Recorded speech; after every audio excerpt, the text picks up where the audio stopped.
பொருட்கள், ஒரு மாம்பழம் நல்ல பழுத்த மாம்பழத்தை வந்து தோல் சீவி அந்த பல்ப்பை எடுத்து நான் மசிச்சு வச்சுருக்கேன்.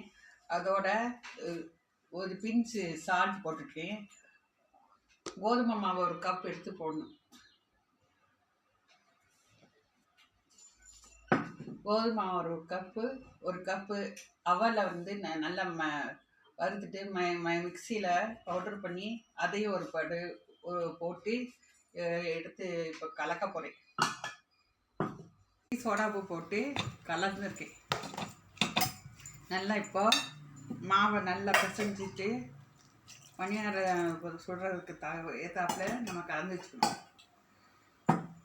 கலந்துட்டு இப்போ நான் பணியார சட்டியை வச்சு போட போகிறேன். அருமையான மாம்பழ பணியாரம் ரெடி. இது சுவையாக இருக்குது. குழந்தைக்கு நல்லா ஈஸியாக சாப்பிட்லாம். எந்த இது அதோடைய இனிப்பு மாம்பழ இனிப்பு சுவையும் இந்த அவல் எல்லாம் போட்டு செஞ்சு நல்ல கோதுமைலாம் ஹெல்த்தியான பணியாரமாக இருக்குது. ஈவினிங்கில் செஞ்சு வச்சு ஈவினிங்கில் குழந்தைங்கள ஸ்கூல் விட்டு வந்தவுடனே இந்த மாதிரி செஞ்சு கொடுங்க. சூப்பராக இருக்கும்.